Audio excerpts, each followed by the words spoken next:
Hello everyone, I hope you are fine. With you نوفه العكول and براء حسام and هاله العمارين. We will discuss chapter 4 describing learning and teaching, so please concentrate and enjoy.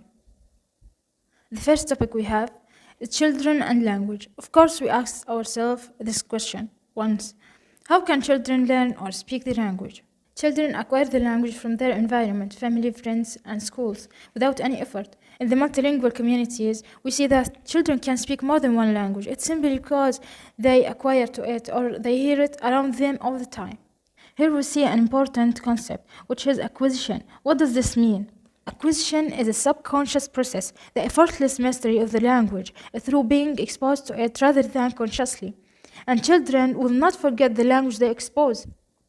And in this way, they are not aware to the grammar or the rules, vocabulary, and where this phrase must be used and when. Children need to hear a lot of language.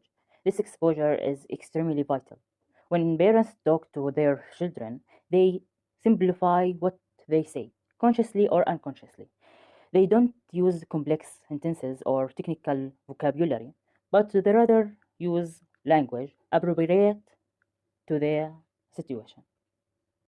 During childhood, we get an enormous amount of such language exposure. Language exposure meaning the act of making language readily available and accessible during the critical period for language acquisition. Furthermore, most of the language we hear, especially from our parents, is given to us in 1. Typical social, 2. Emotional interaction, so that as we hear language, we also hear the ways in which that language is used. Finally, children have a strong motivational urge to communicate in order to be fed and understood. Very important sentence. Children have a strong motivational urge to communicate in order to be fed and understood.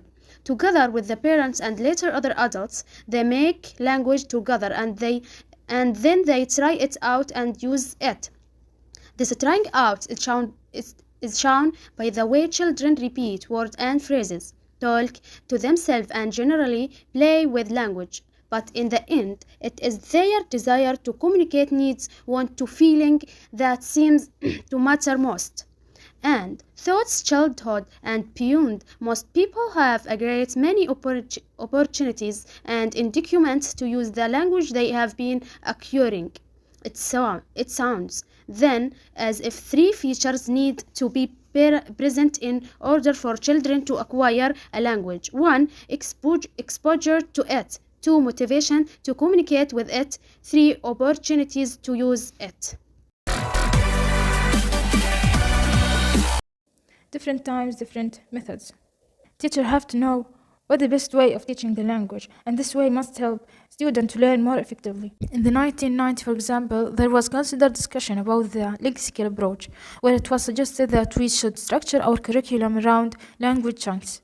What's the meaning of language chunks or lexical approach? Lexical approach is a way of looking at language and language learning, which suggests that vocabulary and the way it collocates and the lexical chunks that are formed are perhaps a more proper subject for learning than focusing on grammar.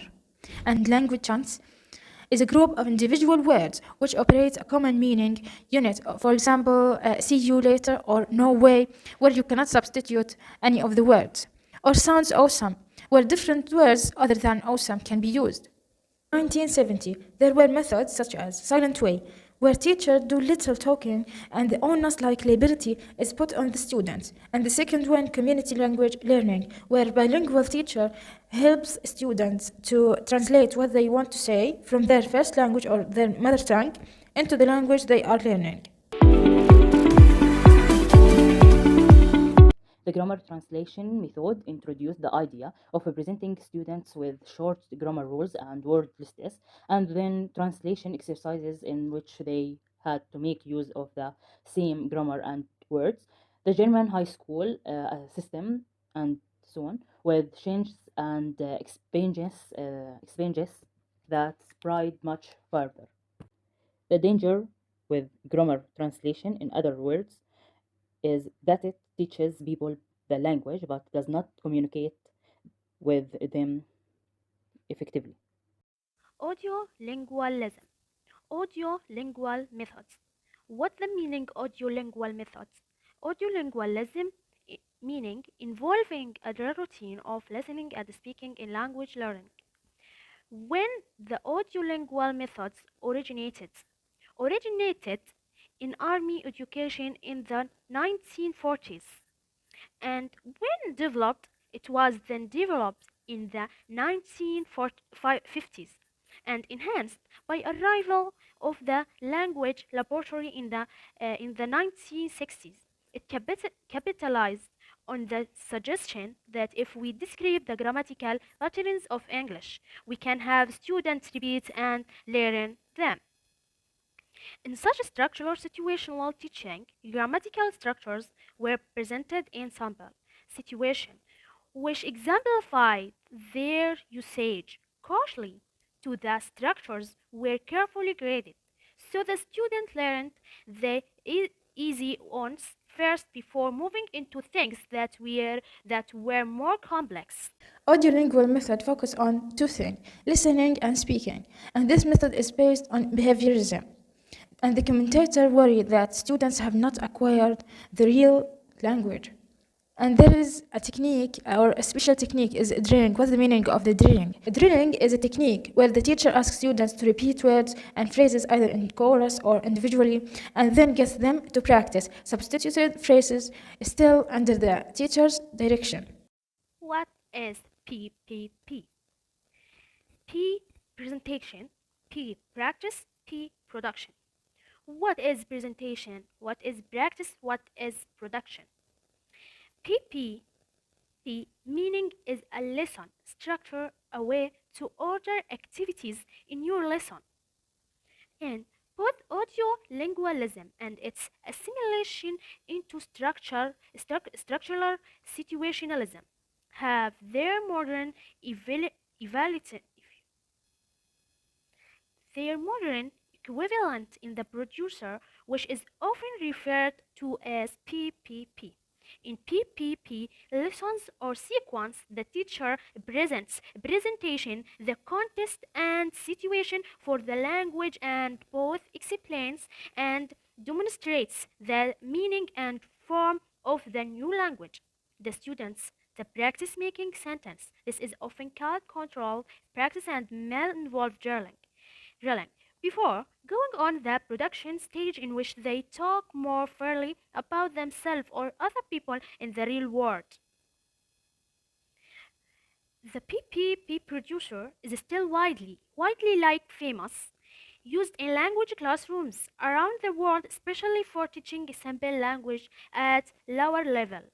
Most modern course books include examples for PPP grammar and vocabulary teaching, which have retained elements of structural situation, methodology, and audiolingualism. PPP is just one producer among many and takes no account of other ways of learning and understanding. It is very learning based and takes little account of student acquisition abilities. The next topic we have is communicative language teaching, CLT.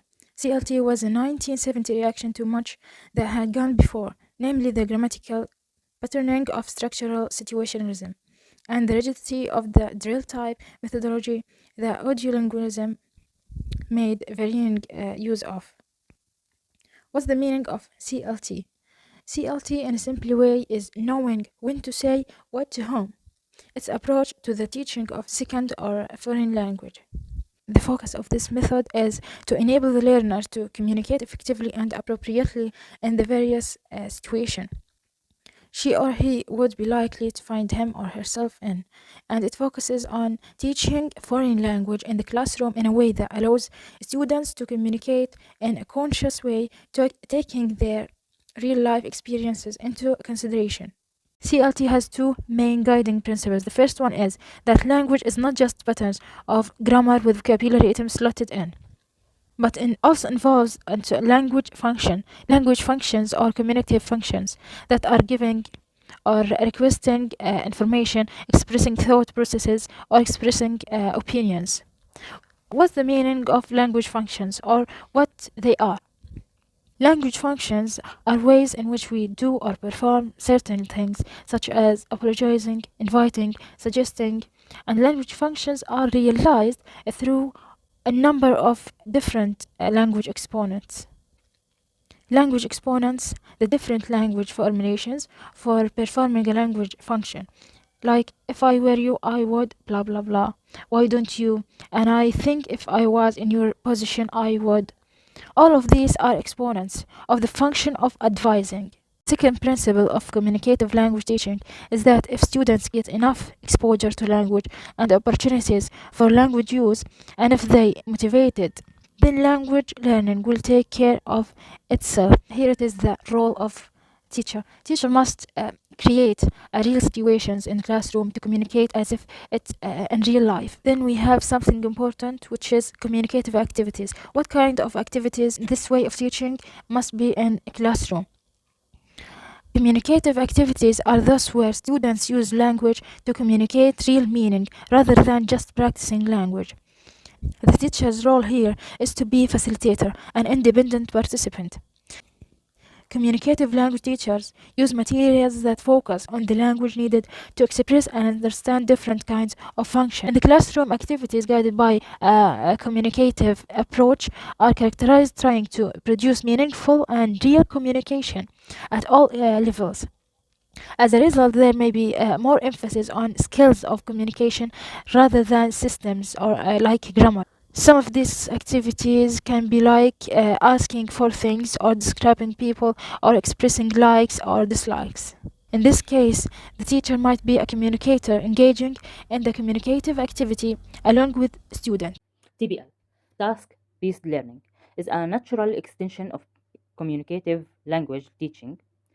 In TBL, which the focus is on the task, not the language. For example, students perform real-world tasks such as obtaining information about bus schedule letter. After completing the task, they can look at the language they used and work out any flaws that arose, correcting grammatical errors or thinking about aspects of style.